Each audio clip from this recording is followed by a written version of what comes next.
ఆరాధన కొరకై మొదటి సమూయేలు గ్రంథము.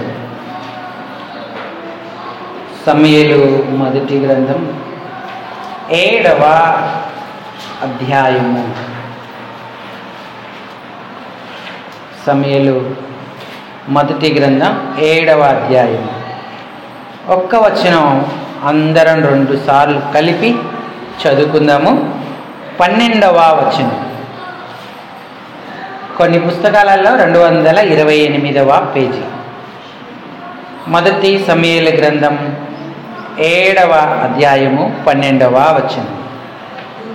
అప్పుడు సమూయేలు ఒక రాయి తీసి మిస్పాకును షేనోకును మధ్య దానిని నిలిపి, ఇంతవరకు యెహోవా మనకు సహాయం చేసేనని చెప్పి దానికి ఎబెనెజర్ అని పేరు పెట్టెను. యవనస్తులు కూడా చదవాలి, బిగ్గరగా గట్టిగా చదవాలి.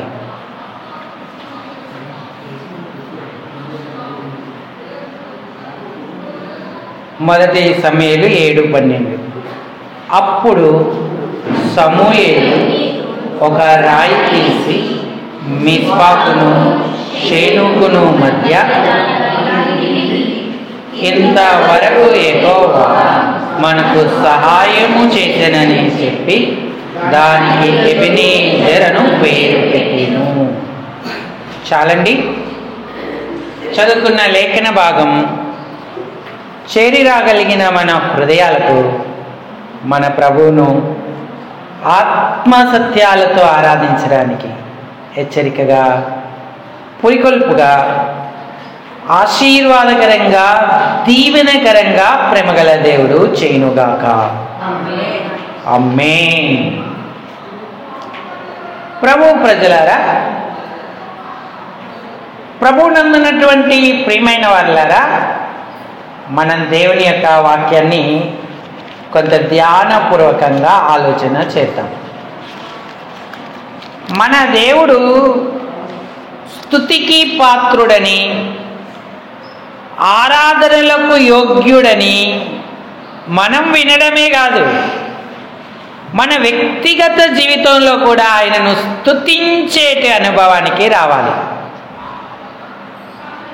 అవి మనం రుచి చూచినప్పుడు, ఆయన కార్యాలను ఎరిగినప్పుడు మనం ఆయనను ఆరాధించకుండా ఉండలేము.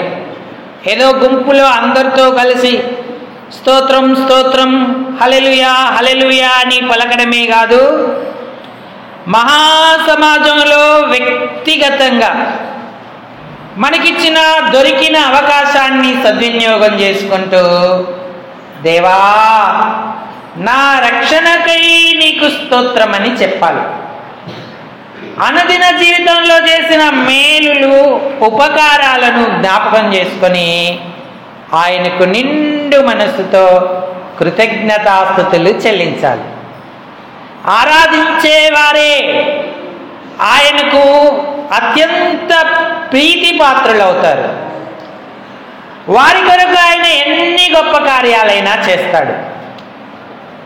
ఎందుకంటే ఆయన స్తుతిని ప్రచురపరిచేవారు కావాలని వెతుకుతున్నాడు. ఆయన దేవుని వాక్యంలో రాయబడి ఉంది, ఇశ్రాయేలు చేయు స్తుతుల మీద ఆయన ఆసీనుడై ఉన్నాడు అని.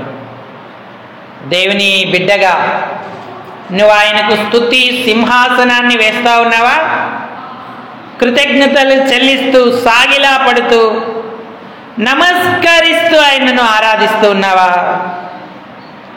ఆరాధన అనుభవము కలిగి ఆయన గణపరచాలని ప్రభు కోరుతా ఉన్నాడు. కాబట్టి ప్రియులారా, మనం మిక్కిలి ఎక్కువగా ప్రేమించే మన ప్రభువును, ఆయన గుణగణాలను, ఆయన కార్యాలను సమాజములో వెల్లడిపరుస్తూ ఆయనను మహిమపరిచేటువంటి వారంగా ఉండాలి. ఆయన ఇశ్రాయేలు కొరకే కాదు, మన కొరకు కూడా గొప్ప కార్యాలు చేశాడు. ఒకసారి ఇశ్రాయేలీయులను ఫిలిష్తీయులు అనే శత్రువులు చుట్టుముట్టారు. ఫిలిష్తీయులు అంటేనే ఇశ్రాయేలీయులకు వణుకు.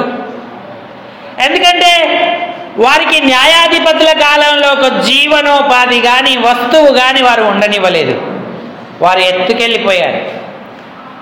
ఫిలిష్తీయులు ఇశ్రాయేలీయులను అణిచిరి అని రాయబడి ఉంది, చితక్కొట్టిరి అని రాయబడి ఉంది. అంటే వారి చేతికి దేవుడు వారిని అలా అప్పగించాడు. ఎందుకంటే ఇశ్రాయేలీయులు దేవునికి లోబడి నడవలేని పరిస్థితుల్లో, ఎదురు తిరుగుతున్న స్థితిలో ఉన్నారు. కానీ దేవుడు దయాళుడు.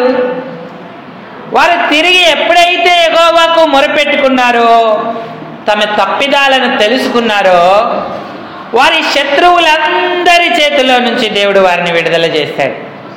వారికి కలిగిన దురావస్థను ఆయన ఆత్మ సహింపలేకపోయాను అన్నాడు. అలాంటి పరిస్థితుల్లో ఉన్న ఇశ్రాయేలు ఫిలిష్తీయులతో యుద్ధము చేసి దేవుని సహాయము కోరుకొని విజయం పొందారు. ఆ విజయం పొందినప్పుడు అక్కడ ఒక రాయిని నిలిపి వారు దానికి ఎబెనెజర్ అని పేరు పెట్టారు. మనం చదువుకున్న భాగం 1 సమూయేలు 7:12 చదవండి.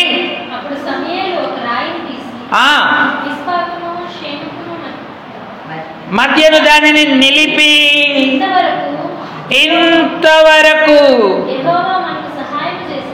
యెహోవా మనకు సహాయము చేసెనని చెప్పి దానికి ఎబెనెజర్ అని పేరు పెట్టెను. ఎబెనెజర్ అంటే సహాయపు రాయి. ఇంతవరకు యెహోవా మనకు సహాయము చేసెను.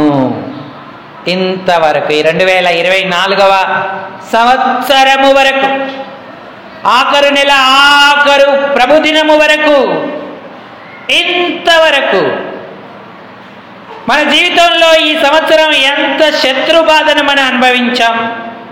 అనగొట్టబడ్డాం, చితగొట్టబడ్డాం. అది అపవాది కుతంత్రమే కావచ్చు, ఇశ్రాయేలీల వలె మన స్వయంకృత అపరాధమే కావచ్చు. కానీ మనం పశ్చాత్తాప్తులై ప్రభు వైపు చూస్తే, సహాయము చేయి ప్రభు అని ఆయనను అడిగితే, ఇంతవరకు ప్రతి నెల ఆయన మనకు సహాయం చేశాడు, ప్రతి క్షణం సహాయం చేశాడు. ఆరాధించడానికి ఇంతకంటే గొప్ప ఆధారం ఏముంది?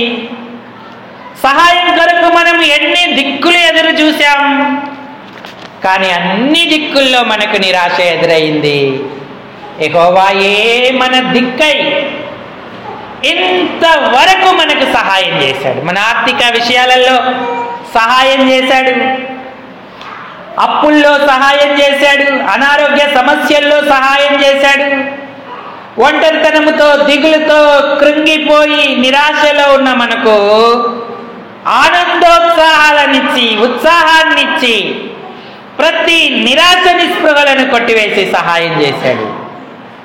ఆయనే నిజమైన సహాయకుడు. యెహోవా వలననే నాకు సహాయము కలుగును. భూమి ఆకాశములను సృజించిన యెహోవా వలన నాకు సహాయము కలుగును అన్నాడు. కొండల తట్టు కన్నులెత్తినా నాకు సహాయం దొరకదు.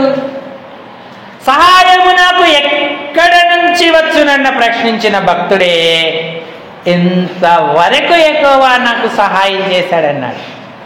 మనం దేవుని సహాయాన్ని పొందుకున్నావా? ఆయన సహాయాన్ని పొందుకొని కూడా ఆరాధించకుండా, కృతజ్ఞతాస్తుతులు చెల్లించకుండా ఎలా నువ్వు మౌనముగా ఉంటూ ఉన్నావు? ఈ సంవత్సరం అంతా దేవుడు చేసిన సహాయానికి దేవానికి స్తోత్రం, కృతజ్ఞతలు అంటూ ఆయనను మనం గణపరిచేటువంటి వారంగా ఉండాలి.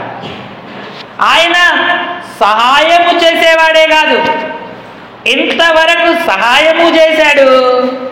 రెండవదిగా ఇంతవరకు లేదా నేటి వరకు ఆయన మనలను పోషించిన దేవుడిగా ఉన్నాడు. ఆదికాండము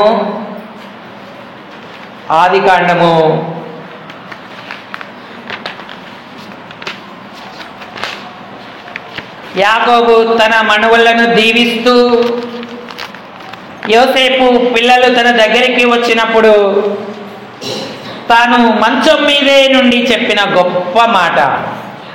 ఆదికాండం 48వ అధ్యాయము 15వ వచనం.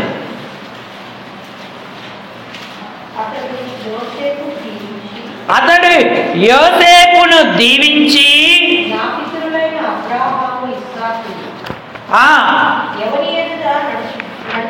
నా పితరులైన అబ్రాహాము ఇస్సాకు ఆ దేవుడు నేను పుట్టినది మొదలుకొని నేటి వరకును ఎవడు నన్ను ఆ దేవుడు నేటి వరకు నన్ను పోషించెను. మన పోషణకర్త ప్రభువే. యోసేపు తండ్రి దగ్గర దీవెన పుచ్చుకొని అన్నదమ్ములు తండ్రి చనిపోయిన తర్వాత భయపడి వెళ్ళిపోతా ఉంటే వాళ్ళతో ఏమన్నాడు? భయపడకుడి, నేను మిమ్మును మీ పిల్లలను పోషించెదను అన్నాడు. దేవుడు పోషించువాడై ఉన్నాడు అని యోసేపు గుర్తించాడు. అలాగే అన్నదమ్ములను ఆయన పోషించినటువంటి వాడిగా ఉన్నాడు. ఈనేడు ఇంతవరకు దేవుడు మనల్ని పోషించాడు. మనకు ఆహారం ఇచ్చాడు, పానీయం ఇచ్చాడు, వస్త్రములనిచ్చాడు. మనం కోరుకున్న రుచికరమైన ఆహార పదార్థాల చేత ఆయన మనల్ని తృప్తిపరిచాడు. భూమి యొక్క మంచి పదార్థాలను అనుభవించే భాగ్యము మనకు అనుగ్రహించాడు. నేటి వరకు లేదా ఇంతవరకు సహాయము చేసిన దేవుడే కాదు, ఇంతవరకు ఆయన మనలను పోషించిన దేవుడు అని మనం ఆయనను ఆరాధించేటువంటి వారంగా ఉండాలి. 40 సంవత్సరాల అరణ్య యాత్రలో ఎర్ర సముద్రము దాటి అరణ్యములో అడుగుపెట్టినటువంటి ఇశ్రాయేలీయులు వారు భూమిని దున్నలేదు, పొలము వేయలేదు, ధాన్యమును కొట్లల్లో కూర్చుకోలేదు. ఆహారం కొరకు వారు ఎలాంటి కష్టపడకపోయినా 40 సంవత్సరాలు దేవుడు వారిని పోషించాడు. ఆకాశము తెరిచి దేవదూతల ఆహారమైన మన్నాను వారికి ఆయన గుమ్మరించాడు. ఎన్నడూ ఎరగని ఆహారముతో వారు పోషించబడ్డారు. వారు ఉదయాన్నే లేచి వారి పాదములో పడిన మన్నాను ఏరుకొని దాన్ని రోటిలో దంచి రొట్టెలుగా కాల్చుకొని తిన్నారు. వారు బలపరచబడుతూ వచ్చారు. దేవుడు పోషించేవాడు. 6 లక్షల కాల్బల వీరులు మిశ్రిత జన సమూహంతో 10 లక్షల మంది అరణ్యంలో సంచరిస్తూ ఉంటుంటే వారు నీరు లేక ఆరాట పడతా ఉంటుంటే బండను చీల్చి వారికి నీళ్ళనిచ్చాడు. సముద్రమంత విస్తారమైన నీరు ఆయన త్రాగనిచ్చాడు. అది వారిని వెంబడించిన బండగా ఉంది. ఆయన పోషించినటువంటి దేవుడు అనడానికి అది రుజువుగా ఉంది. అప్పుడప్పుడు రుచికరమైన పదార్థాలు కావాలి, మాంసము కావాలి అని ఇశ్రాయేలీలు అన్నప్పుడు విస్తారమైన పూరేళ్లను ఆ పాలెములో ఆయన వ్రాలజేశాడు. వారు మాంసము తిని తృప్తి పొందారు. ఏది కావాలంటే దేవుడు అది వారికి అనుగ్రహిస్తూ వచ్చాడు. ఈనాడు మనకు కూడా కరువు అనుకోకుండా తినగల భాగ్యం దేవుడిచ్చాడు. ఈ సంవత్సరం అంతా మనల్ని పోషించాడు. కానీ మనకేమో కనీసం ఆహారం ముందున్నప్పుడు ప్రార్థన చేసి కృతజ్ఞతాస్తుతులు చెల్లించి పుచ్చుకోవడం అలవాటు పడట్లేదు. మన ఉపవాస ప్రార్థనలో మనం గమనించాం, సహోదరులు చెప్పారు, ప్రార్థన చేయక ఆహారం రింగునట్లు అన్నాడు. ఇచ్చిన దేవునికి కృతజ్ఞతాస్తుతులు చెల్లిస్తున్నావా? ఎందుకంత ఆత్రం, తొందర? ఒక్క క్షణమాగి ప్రభా నీకు స్తోత్రం, నాకు ఇచ్చిన ఆహారాన్ని బట్టి నాకు బలం, శక్తి ఇవ్వు అని చిన్న మాట ప్రార్థన చేసుకొని ఆహారాన్ని పుచ్చుకుంటే ఎంత బలం. మన్నా చేత పోషించాడు, మంచి పదార్థాలను ఇచ్చాడు, దాహము తీర్చాడు. ఇంకా వారి వస్త్రాలు పాతగిల్లలేదు అన్నాడు. వారి వస్త్రాలు పాతగిల్లలేదు అంటే ఇశ్రాయేలీలు క్రొత్త బట్టలు వేసుకొని స్వతంత్రం తెచ్చుకున్న తర్వాత అరణ్యంలోకి వెళ్ళారు. 40 సంవత్సరాలు అవి అంతే ప్రయత్నిస్తూ ఉన్నాయి. వారి చెప్పులు తెగిపోలేదు అన్నాడు. మనమైతే సంవత్సరానికి ఎన్ని చెప్పులు మారుస్తున్నామో, కానీ ఇశ్రాయేలీలకు దేవుడు 40 సంవత్సరాలకు ఒకే జత ఇచ్చాడు. వారు పోషించబడ్డారు, అక్కరలు తీర్చుకున్నారు. దేవుడు వారికి తండ్రిగా ఉన్నాడు. ఇంతవరకు సహాయము చేయడమే కాదు, నేటి వరకు పోషించాడు. మన బలం, మన ఉద్యోగాలు, మన ఆదాయం, మన ఆస్తులు మనల్ని పోషించవు. దేవుడే మనలను పోషిస్తాడు. ఆయన పోషించే పోషణకర్త. అవన్నీ మనకు ఆశీర్వాదం కావాలంటే మనం దేవుణ్ణి ఆరాధించి స్తుతించాలి. ఇచ్చిన ప్రభువును ఘనపరిచేటువంటి వారంగా ఉండాలి. కాబట్టి ఇంతవరకు సహాయం చేశాడు, నేటి వరకు పోషించాడని ఆయనను స్తుతించాలి. ఇక మూడవదిగా ద్వితీయోపదేశ కాండం 4వ అధ్యాయము 4వ వచనం. ద్వితీయోపదేశ కాండం 4వ అధ్యాయం 4వ వచనం.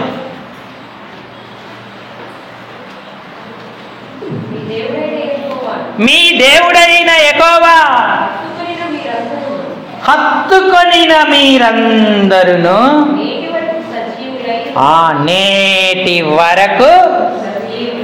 నేటి వరకు పోషించాడు, నేటి వరకు సజీవులుగా ఉంచాడు, ఇంతవరకు సహాయం చేశాడు. నేటి వరకు మనం సజీవులమై ఉన్నాము. మనలో జీవం ఉంది. మన బంధువులు, స్నేహితులు, పితరులు, పెద్దవారు, ఇరుగు పొరుగు వారు బహుశా నేటి వరకు సజీవులుగా ఉండకపోయి ఉంటారు. మనం ఎరిగిన వారు ఎందరో ఈ లోకాన్ని విడిచిపెట్టారు. కానీ నీలో జీవం ఉంది. నీకు దేవుడు ప్రాణం ఇచ్చాడు, బ్రతుకుము అన్నాడు. ఈ సంవత్సరము కూడా ఉండనిమ్ము అన్నట్టుగా మరి ఒక సంవత్సరాన్ని మనకి ఇవ్వబోతా ఉన్నాడు. నేటి వరకు సజీవులుగా ఉంచాడు. మరి ఆరాధిస్తున్నావా? కృతజ్ఞతాస్తుతులు చెల్లిస్తున్నావా? హిజ్కియా ప్రాణం అయిపోయింది, ఆయుష్ తీరిపోయింది. హిజ్కియా, నువ్వు మరణమవుతున్నావు, నీ ఇల్లు చక్కబెట్టుకో అన్నాడు. కానీ హిజ్కియా దేవుణ్ణి వేడుకున్నాడు. అయ్యా, నేను ఎలా నీ కృపతో సమస్తం జరిగించినో జ్ఞాపకం తెచ్చుకోమన్నాడు. దేవుడు హిజ్కియా ప్రార్థన ఆలకించి 15 సంవత్సరాల ఆయుష్నిచ్చాడు. 15 సంవత్సరాలు ఆరోగ్యము ఇచ్చాడు. ఇంకా ఆశీర్వాదం, ఆనందంతో నింపాడు.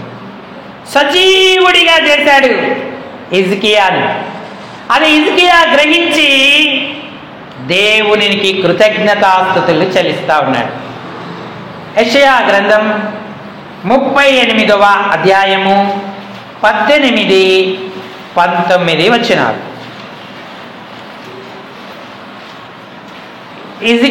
యెషయా గ్రంథం. పాతాళమున నీకు స్తుతి కలగదు, మృతి నీకు కృతజ్ఞతాస్తుతి చెల్లింపదు. సమాధిలోనికి దిగువారు నీ సత్యాన్ని ఆశ్రయించరు. సజీవులు సజీవులే కదా. ఈ దినమున సజీవుడనై నిన్ను స్తుతించుచున్నాను అన్నాడు. నేడు నేను సజీవుడను, నేటి వరకు మీరు సజీవులై ఉన్నారు అన్నాడు. దేవుడు ఇంతవరకు సహాయం చేశాడు, నేటి వరకు పోషించాడు. అంతేకాదు, నేటి వరకు కూడా మనలను సజీవుల లెక్కలో ఉంచాడు. మృతమైన వారు ఎంతో మంది ఉన్నారు, అయితే దేవుడు మనకు జీవం ఇచ్చాడు. ఆయన ఆరాధించడానికి ఆధిక్యతనిచ్చాడు. అందుకే హిజ్కియా ఏమంటున్నాడంటే, నాకు ఇచ్చిన ఈ సజీవతను బట్టి అయ్యా, ఒక్కరోజు కాదు, నా జీవిత దినాలన్నీ నీ మందిరంలో తంతి వాయిద్యములను వాయింతును అన్నాడు. 20వ వచనం చదవండి. మన జీవిత దినములన్నీ యెహోవా మందిరములో తంతి వాయిద్యములను, అంటే అర్థం ఏంటంటే ఆలయానికి వచ్చి ప్రభువును ఆరాధిస్తాను అని తీర్మానించుకుంటూ ఉన్నాడు. మరి నేటి దినాన సజీవులమై ఉన్న మన పరిస్థితి ఏంటి? ప్రభువుకు కృతజ్ఞత చెల్లిస్తున్నామా? మన కొరకు శిలువలో ప్రాణం పెట్టి మనల్ని విమోచించి మనకు రక్షణ ఇచ్చి నరకము నుంచి విడిపించడమే కాదు, ఆ దేవుడు రక్షకుడిగా మన కొరకు లోకానికి వచ్చి ఆయన మనకింతవరకు సహాయం చేశాడు, ఇంతవరకు పోషించాడు, నేటి వరకు సజీవులలో ఉంచాడు. ఈ సంవత్సరం చూడనిచ్చి ఇంత ఆనందం, ఆధిక్యత, ఆరోగ్య ఆశీర్వాదాలు ఇచ్చిన ప్రభుకు స్తుతి చెల్లించకుండానే మనం వెళ్ళిపోదామా? ప్రభా, నేను నీకేమి ఇవ్వగలను? ఈ సంవత్సరం ఆఖరు నెల, ఆఖరు ప్రభుదినం, ఇదిగో నిండు మనసుతో నన్ను రక్షించి, నన్ను పోషించి, సహాయం చేసి, నన్ను ఇప్పటి వరకు కూడా సజీవుల లెక్కల్లో ఉంచినందుకు కృతజ్ఞతలు. నేను నీకేమి ఇవ్వగలనయ్యా? నువ్వు నా దేవుడవై నన్ను పాలిస్తూ వస్తున్నందుకు స్తుతిస్తూ ఈ కొద్ది స్తుతి ఆరాధన మీ సుందర పాద పద్మాలకే సమర్పించుకుంటున్నానంటూ ఈ తలంపులతో ప్రభువును మనం ఆరాధన చేద్దాం. అయితే అందరూ తలలు వంచి కళ్ళు మూసుకోండి. దేవుడి తలంపులను దీవించునుగాక. సండే